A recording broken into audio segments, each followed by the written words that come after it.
conversation with Alabama Heritage. We are your hosts. I'm Rebecca Mender. I'm Susan Reynolds. And I'm Caroline Gazera McKenzie. Join us as we sit down with some of the most fascinating figures in the state of Alabama over a hot or iced cup of coffee.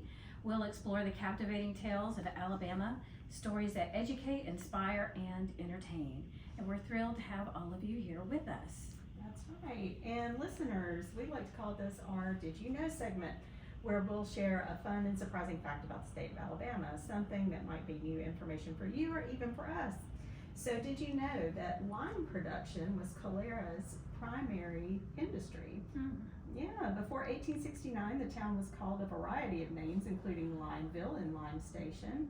And the name Calera is Spanish for limestone quarry or lime kiln. Well, what's the first thing you think of when you hear lime? A mojito. I think of margaritas. I think of margaritas too. Okay, well, margaritas and mojitos we should be having instead of coffee, but that's okay. Actually, I'm drinking water today, so it's even less fun. So, but the other great thing about that is the Heart of Dixie Railroad, and we actually got to visit that as a team. And there's even a winery there, but I think we missed that stop. So We did. Maybe we need to go back because I think I wasn't on that trip. That's right, and we need to take it again because you can take the train from the Heart of Dixie Railroad to museum to the winery. Ooh. So, yes. Maybe that's a nice little field trip for us. Yeah, maybe eventually. they have some drinks with lime attached to it as well. You just never know. Well, anyway, I think it's also great that Calera has so many different names because, we have so many towns that started off as some type of establishment that changed names over the years. And I just think it's fascinating to see what it used to be called and why it was called that, and then why it was changed. And so that's kind of cool. So it had a lot of different variations, it sounds like. Yeah, it does. So today's guest is we're gonna need to cut that for a second. Sorry, Rob. Okay. Wait, do I stop? No, just keep going. I'm having a moment. Besides mining limestone, Calera is also famous for its coal mining industry. And our guest today has researched and written about coal mining in Alabama. He is an independent historical researcher and writer who grew up in Tuscaloosa and graduated from the University of Alabama. He returned to the area after his retirement as Director of Public Utilities for the town of Wallingford, Connecticut. Please welcome George Adair. Woo! Well, hello, George. Welcome to our show. Thank you. Pleasure to be here. We're so happy you're here. Yeah. So I've got the first question for you. George, do you consider yourself an expert on Alabama coal mining? No. Okay, what got you interested in the topic since this is not your original background? Well, I was walking along the river with my grandson along the Tuscaloosa River Walk and ran into a fellow that started telling us about the coal mines that Bryce Hospital had operated. And although I grew up in Tuscaloosa, and of course Bryce Hospital was a major going concern in the 1960s and 70s, I knew nothing about the coal mines. And that prompted me to start doing a bit of research. Interesting. So, George, you actually, at the top of the show, we talked a little bit about Calera, and you did some research a little bit on the Lucille Mines, correct? Yes, that was in Bibb County. Yes. Okay, so what can you tell us about that and that location? What did you find out about the Lucille Mines? Well, first of all, it's located southwest of West Blockton, not far from there. It was operated from the early 1900s up until the late 1920s. And for a period of time, Lucille was one of the several mines in Alabama that used convict labor. So, do you know how it got the name? Because that's kind of an interesting name itself, Lucille. I read that it was the name of one of Mr. DeBartlehaven's family members. He was, of course, a major force in the mining world at that time. That should be a familiar name to many of our readers. Yes. But if it's not a familiar name, would you mind talking a little bit about the name behind it? Well, he founded a number of companies, participated and it's kind of hard sometimes to trace the whole legacy of the Tennessee Coal Iron and Railroad Company and the several other firms. But he, along with Truman Aldrich and Sloss, Mr. Sloss, were the three names that are prominent in Alabama coal mining history. Okay. Yeah, when Rebecca told me you were researching Lucille Mines, I had not heard of what happened there. with that particular incident. So I actually went online and read some of the New York Times reporting that went on about that. So could you just tell people in general about one of the worst incidents that happened there as far as the fire? I will. Just a bit of background. These were state convicts. They were living in a barracks or stockade, as they called it. And primarily African American. Almost entirely. The ones there at the night of the fire, I think all of them were African Americans except 3 white prisoners. There were some white men convicted and sent to hard labor in mines, but relatively few. But although it was a dangerous enough place from disease, accident, murders, people shot while trying to escape, that was the worst incident. In 1910 it occurred, and everyone except 3 men seemingly were asleep in the barracks. These 3 men started a fire, apparently with the intention of escaping. The wooden barracks caught fire very quickly. The upstairs watchmen abandoned the men in their cells on the upper floor. Many of them burned to death. A few jumped from the 2nd, 3rd floor windows and were injured. It was a terrible incident, and I think there were 20-some men finally killed before it was over. It sounded horrible, just the reporting on it. Now, were the men who were supposed to be guarding them, were they charged with any kind of like criminal negligence or anything? Well, there was a grand jury investigation, and they did bring findings against several of them. One of the favorite quotes was, "Some of them were not adequately aware of the humanity of their charges," or something like that. It was pretty horrific findings, but to my knowledge, no one was ever charged for this. And of course, there were others that leaped to the defense of those in charge of the prison, which were all state employees, by the way, at that point. That wouldn't have been unusual for the time. No.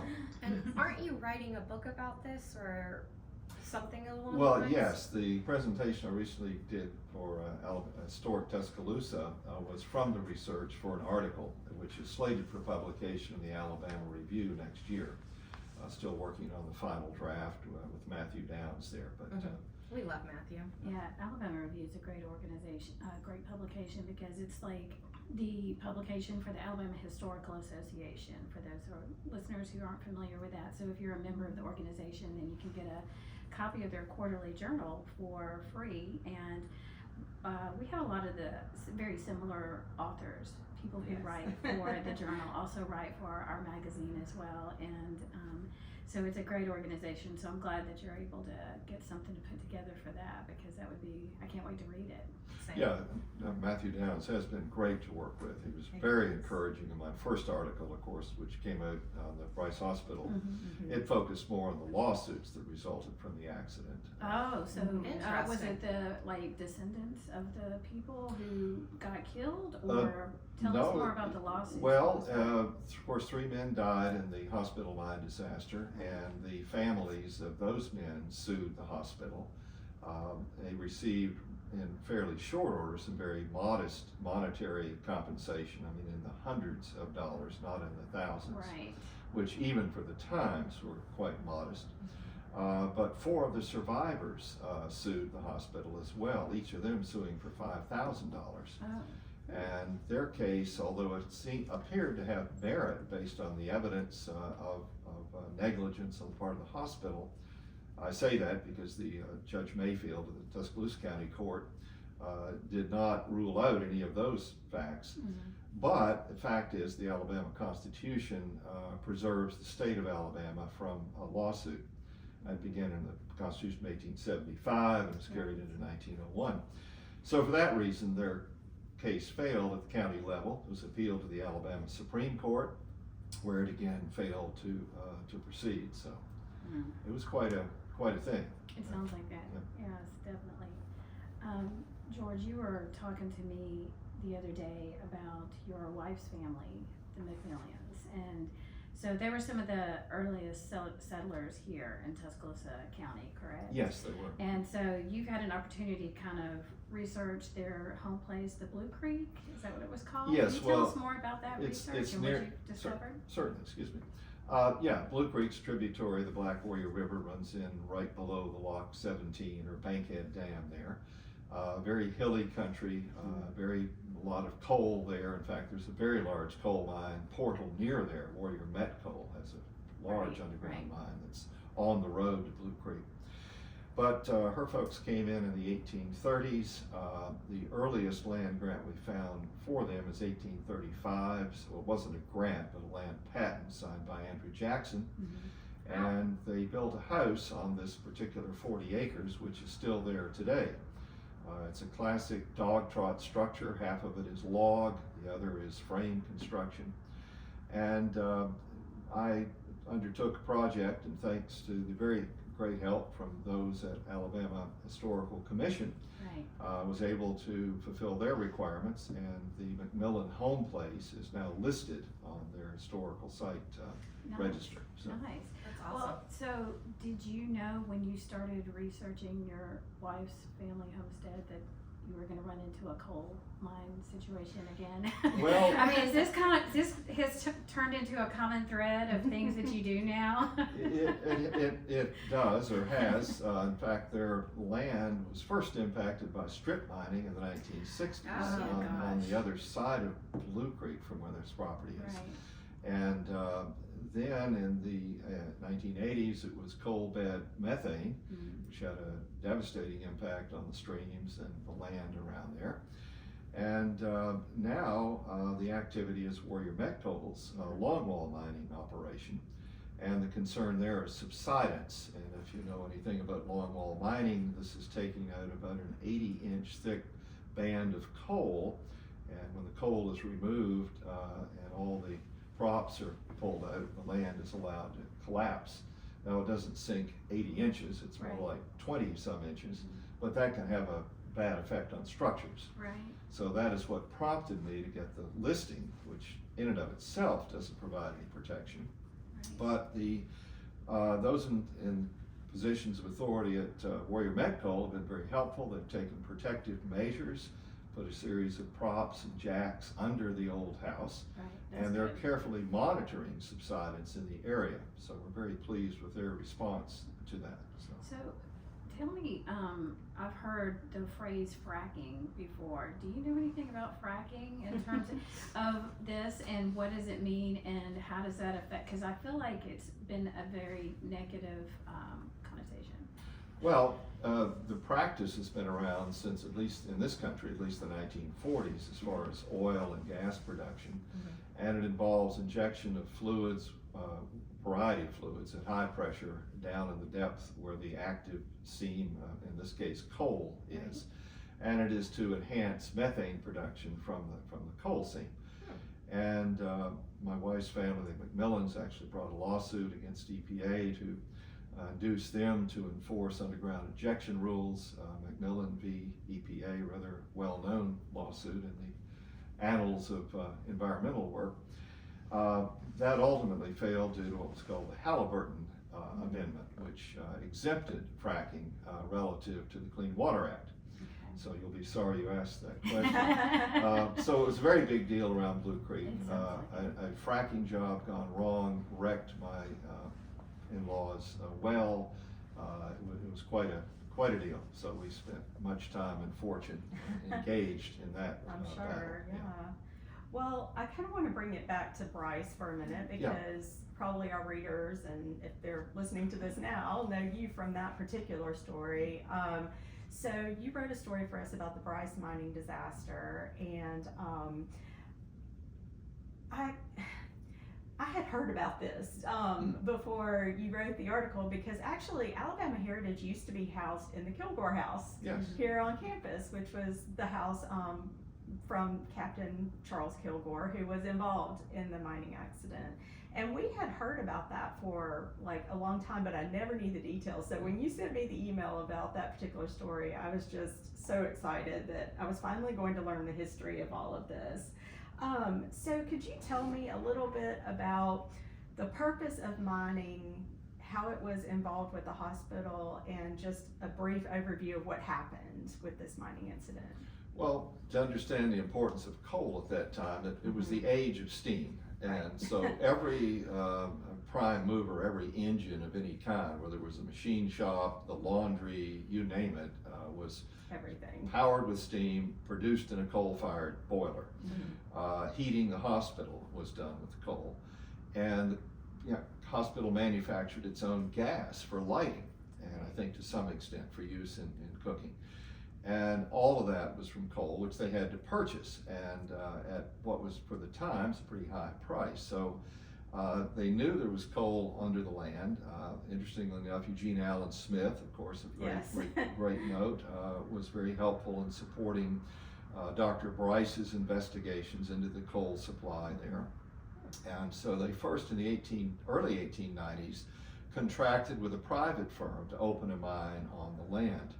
And apparently this was pretty primitive, because they talked later about adding a steam-powered hoist and steam-powered pumps to the mine. And by the time then when the hospital took it over, they continued to invest in the infrastructure. They built a narrow gauge railway for mules to haul the coal cars to the hospital. Of course, they had their own gas works. So it was very much the backbone as an energy source. Yeah, because Bryce, from what I know about it, they wanted to be self-sufficient. Well, they had to be. There was almost never enough money for the state of Alabama. When you read the hospital superintendent's reports over the years, this is the continually increasing demand for their services, crowding, and the need for more money. So to the credit of those superintendents, they did everything they could to fill that gap. Yeah, definitely. And so the actual mining disaster itself involved flooding. Yes, it was because, of course, they opened a series of mines along the river over the years, and those mines all had galleries, or you might call them tunnels, that would run into these rooms where they were mining the coal. And as you worked out a coal seam, it got a longer and longer trip to and from the coal face. And so eventually you'd shut down a given mine, pull the pumps, open a new one, and the old mine would fill up with water. I mean, they're down below the level of the river, not under it, but beside it. And so on that February 20th day, 1901, a wall in the mine ruptured and water came pouring in from one of the hospital's own abandoned mines. It was so sad, just reading that whole story. Because I don't really know of any other coal disaster, because usually when you hear of a coal mine disaster, it's more of a, somebody being, suffocation from caving in, or an explosion or something like that. Do you know if there's been others that have been related to floods like this, or is it just because of the proximity of it to the river? There have been others. I didn't find in my research, although there probably were others in Alabama, but to get an idea of how these occur, I found two it was in Pennsylvania, I believe, in the 1970s, early 80s. And again, there wasn't a large, although I think several people died in one of them. And they talked about one of the pillars of coal just exploding and this water pouring in. Another was set off by a blast. We don't really know what started the one at the hospital mine. The newspaper accounts instantly and consistently blamed the miners. Of course. And this idea that a lone pick miner dug his way through this wall, from everything I read about other similar incidents, that seems pretty unlikely. Yeah. But when I was reading the article, you said, I've got to look at my notes here, because it said it was like 25 feet wide with pillars of coal supporting the room's roof, and that the workers would take the coal from the pillars. The whole thing, first of all, I'm just being claustrophobic thinking about it, because I don't know if I could handle working underneath there, but I'm just trying to visually, figure out exactly what this structure is and how they're taking the coal. And if they're taking it from the pillars, then of course the roof isn't going to cave in, would it not? Well, I said in the article that in room and pillar mining, it was sometimes the practice to rob the pillars. Again, I don't know. But why would they? I wonder why they would do that. Oh, to get every last bushel of marketable coal out of the mine. Yeah, no, it wouldn't be the detail you'd want to be assigned to in a coal mine. No, there's there was no evidence that was what was involved in the hospital mine disaster, Right, but it's just something that's happened before. it had, yes. Do you know- And there was supposed to be a map of the mine prepared by the mine owner that had great detail showing the old workings, making sure the crews stayed away from the old workings. And, Yeah. we don't know if there was a map or not. I have not turned one up in the Alabama Mine Map repository, but. Well, I'm sure OSHA's got a lot of things to say about, what is happening in mines today, so I don't know how it's different in terms of the protection of the workers in the mine, but there's gotta be some levels of safety and structure, so you can't just, cause I mean, that's, I think, really one of the things that just really disturbed me, thinking about them pulling from the columns that would collapse the ceiling, so I'm not sure how OSHA is handling things like that today. Well, I'm certainly not authoritative on Right, coal you mining. told Caroline you're not I a did coal that. I always expert. make that disclaimer. I will say that in the United States, there may still be room and pillar operations. However, my understanding is that it's predominantly longwall mining, Yes. which is done in a very different manner. And at least as far as roof support and that, it's a very different technology. And although there are many, many hazards associated with coal mining today, it's certainly a very different landscape, if you Right. will, than it was in this era. So it's difficult to make any kind of direct comparisons. Right. Yeah. Exactly. So you also mentioned in the feature, and that feature was in issue 155 of Alabama Heritage Magazine. That's correct, and Alabama Heritage is a great magazine, you should subscribe to it. Just throwing that out there. Just go to I do. alabamaheritage.com, and it makes a great gift as But- well. In that feature, you had said that there was no record at the time that the hospital mine employed boys. But was that legal at the time? Was it legal to let children mine? Yes, it was. And I think I mentioned in the article, and I can't recall in what year, the minimum age was raised from 10 years old to 12 years old. That's a big jump. Yeah, well, no. I mean, they're still just children, Yeah, I mean, they they're- don't even have muscles yet. Well, I mean, I used to teach British Lit, and there was a picture I always showed my students in that class. It was sort of an engraving photo from the 1800s, and it was basically, what looked to be a 4 or 5-year-old child in the mines, That's just Because insane to me. even in the factories over there, the smaller you were, the better it was to get in there and fix some of the equipment, right? So you had a tiny human go in there and, often get hurt badly. I would really, I can't even fathom it because my tiny human doesn't listen. Yeah. So putting a tiny They were a human. little older than her. Okay, yes, yeah. granted, but still, you're Yeah. relying on children to actually follow through in an adult Right, well, mindset, and I that think doesn't. childhood was much different back then. True. It wasn't the same thing that we look at childhood today, but yes, they. And I think probably a lot of them had to do it if they were getting paid to help support the family. Yeah. I would imagine. And It's a lot. these children weren't what they call shot setters. They weren't putting the blasting powder in. They weren't picking or shoveling. They were typically what were called trappers, which would open and close doors that were required to channel the air for ventilation purposes. They might sit there in the dark 10 hours a day, and every time the mule-drawn chain of cars would come through, they'd open the door. Right. They were also handling the animals and driving the mules, drawing so they had a variety of tasks necessary to support the mining. And because they were underground, equally as dangerous. And yeah, I read some heartbreaking accounts of looking through the lawsuits from the era of families suing on behalf of their teenage boys killed by roof collapses and that sort of thing. So Yeah, but then they all come out with black lung too. And oh yeah, so- they would be subject to all those I same don't even know hazards. Yeah. when that was, again, not asking you as a coal expert, but it's like, when did they start thinking about that in terms of black lung and how people were starting to get sick from inhaling it because they didn't wear any type of protection? Yeah, I don't know. Yeah, cause that's just, I mean, cause they wouldn't even know, people would just say, oh, well, he died young, or he had got pneumonia and died. But a lot of them, it could have been that they died because they did have, black lung or something, but from the actual working in the mines.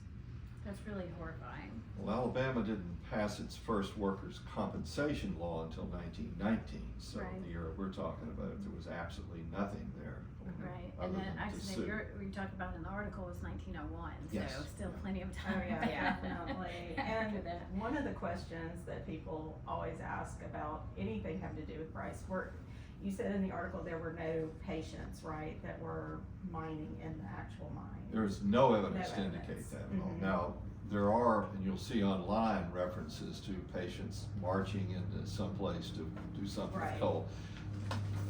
Patients at Bryce were used both as what was called a work-centered therapy, Mhm. which I think there was certainly a belief in the benefit of productive work, Sure. but also, frankly, the necessity for it to Right. support the hospital. Mhm. And some of those jobs involve working in the coal yard, if you will, moving coal around, working in the gas works where you'd be shoveling coal. And frankly, there were actually patients in the boiler house stoking the boilers, Okay. shoveling coal all day long under a boiler. Yeah. So that, So they did have certain tasks, but not necessarily. not in the Right. mine. In the I- mine I- itself, No, and yeah. there's nothing to indicate that, and it makes sense. I mean, if you Mhm. think of the claustrophobia, the darkness, the Right, extraordinary level of hazard, right, that if a person were committed and voluntarily committed for issues of mental health, Right. That would be I bad. can't imagine, both for them and for their co-workers, to put someone in that environment. Yeah. Did you have any, did you notice any records of any enslaved people who were working in the mines? Well, there certainly was the use of enslaved labor, and I've just recently been reading a dissertation by a fellow about slave labor in the industrial and mining parts of the South prior to the Civil War. So Mhm. that certainly went on. Okay. And Yeah. enslaved people were even used to run blast furnaces and all sorts of things. But these mines with Bryce, they Oh, were no, not no, done no, until no. well after the First of Civil all, they War. didn't come Right, along yeah. to the 1870s, Exactly, and, yeah, so we no, wouldn't no, have had no, that, no. yeah. Nor was there any convict Convict labor. labor, No, no, exactly. because again, it's a small operation. and Exactly, yeah. Wouldn't have been appropriate, wouldn't have been Yeah. amenable to that, I guess Right, is the right, word, right. yeah. Well, and this. Yep, sorry again, Rob, I'm having a day. And this wasn't the only reported death, as you mentioned as you mentioned another one in 1918. Yeah, that one's equally tragic. This was when they reopened the mines. Of course, they were World War II era. Price of coal was going up, and so there was an article in the Tuscaloosa News. But anyway, about the commissioners of the library of the hospital considering reopening the mine for that reason. And that operation began with the old mine, the one where the tragedy occurred. They later sank a new shaft, but they started out there. They were trying to pump the water out, and a man working, full-time employee of the hospital, was sent down to see what was wrong with the pump. Something was fouling the intake, I don't know what. By himself, no rope around him, and sadly, although there was the means to check the air in the mine at that time, that means had been around by then almost 100 years, and you could detect poisonous gases. Nobody did that. He starts down the ladder, is overcome, falls the 80 feet or whatever to the bottom, and of course was killed, and had a terrible time getting his body out. And they said a lantern lowered down the ladder went out at like 30 feet. There wasn't enough air to My goodness. support it. Wow. So it was a real shame. It's and, heartbreaking. Quite unnecessary, yeah. You know, George, this has all been so interesting, so fascinating and sad all at the same time.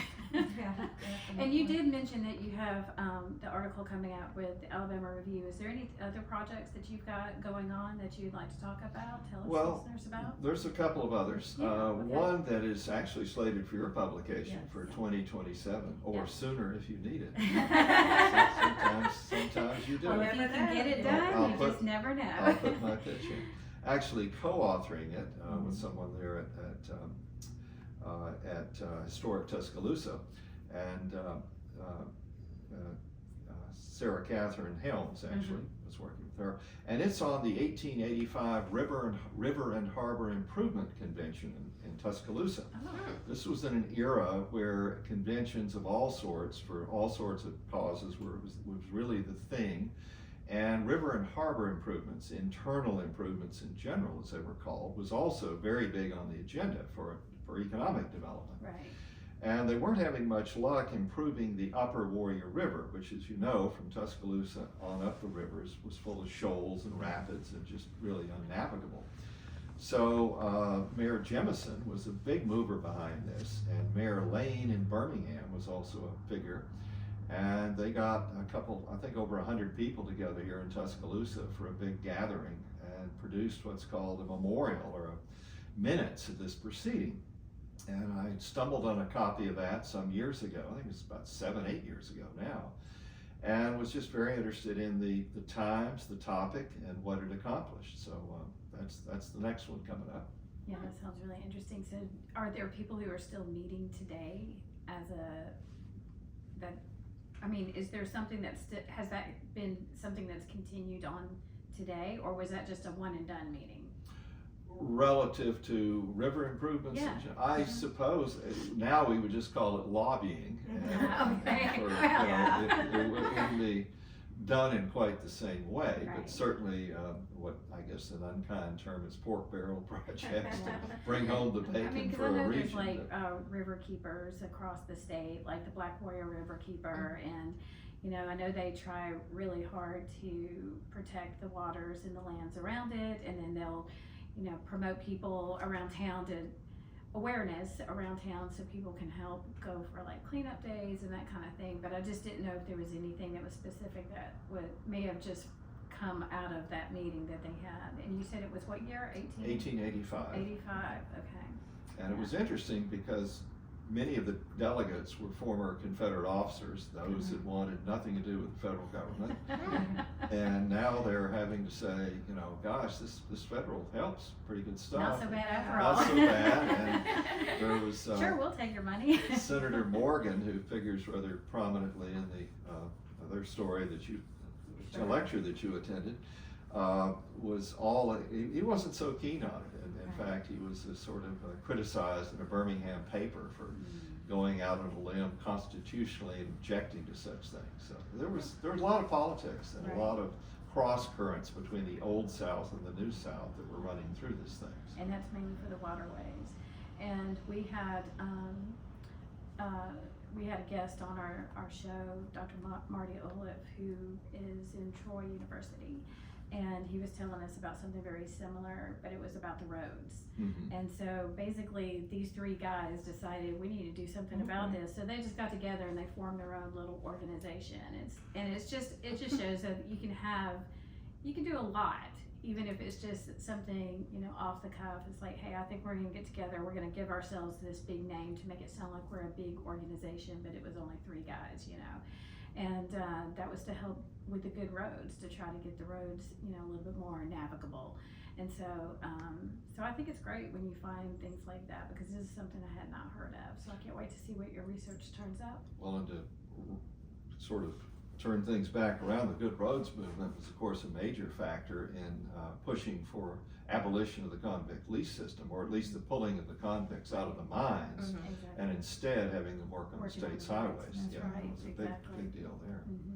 Alabama's been great with its convict lease system, hasn't it? Not so much. Well, George, you've been a wealth of knowledge, always are, and we're glad that you're conducting all of your important research. But to kind of switch gears, we're going to ask you a few more questions as part of our Before You Go section. And you get to we get to know you a little bit better, and we hope you're willing to play along. So the very first question I'm going to ask you is, what is a cause or a charity that means a lot to you? Well, that's a good question. I would say one that I'm a member of, and it's not a charity, but the NAACP, and I think its role in Alabama and around the country is becoming increasingly important with some of the assaults we've seen on the Constitution and civil liberties. So, Yeah, so Interesting. that's great. Yeah. So, what's your favorite way to waste time? Well, my wife would say it's sitting in front of the computer doing research. Well, that's not wasting No, well, time. that depends on whose definition you're looking at. But, well, I probably out walking, exploring the river up on Blue Creek, or woodworking. I don't know, a few things like that. Cool. But, spending, I wouldn't call spending time with my grandson wasting time. No, not at all. That's very valuable. So are you a morning, afternoon, or evening person? Yes, All three. probably. So you're full energy all day? Well, Or you I'd just say it's permanently- probably the afternoon. You know, Okay. being an old guy, it's already So declined. afternoon is a good time for you? No, I'm probably starting to sink a bit. Oh, but, okay. But generally, Same here. pretty well on all day. 3 o'clock in the afternoon, I'm about done. Yeah, Yes. But do you have a person or a teacher who influenced you the most? Oh gosh, I'd have to think back about that one. Elaine Cates, who was on the faculty here for many years, and took some courses with her early on. And what did she teach? American folklore, among Okay. other things. Oh, nice. Yeah. Yeah, I think it's nice when we have somebody who meant something to us, whether it was in elementary school or high school or college. There's always somebody that you can think of that you like right off the cuff, you know. So Elaine, Kate is yours. That's Cates, fantastic. yes. Cates, okay. Cates, yes.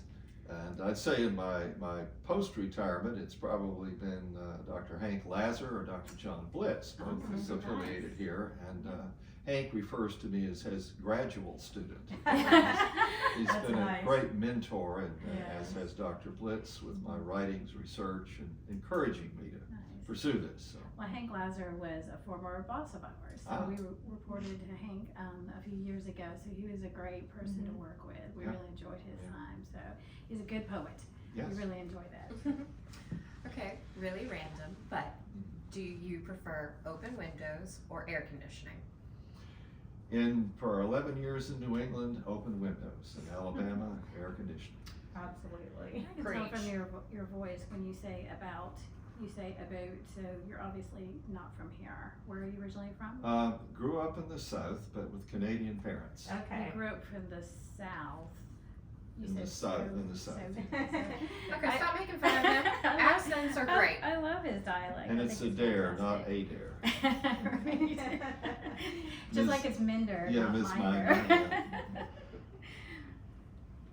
Oh, did you want to ask him? I just did. Well, No. are you superstitious? Not overly so, Yeah. no. Yeah, that's good. That's Cats or dogs? Both, actually. Oh, do you Currently, own? currently cats, and many years, and several different dogs that I've gotten. One named Bubba, who was quite remarkable. Oh, sweet Yeah. Bubba. Okay. I Now, love dogs, would too. you ever work in a coal mine? I'd like to visit one, but I certainly would not like to work there, no. I respect that. I don't Yeah. think I could do it either. I think I'd be too claustrophobic. Yeah, That'd the be dark would and- scare me too much. Yeah, I don't think I could. Well, listen, we want to thank our guest, George Adair, for joining us today. We also want to thank you, our listeners and our viewers, for joining us for this edition of Coffee and History, a conversation with Alabama Heritage.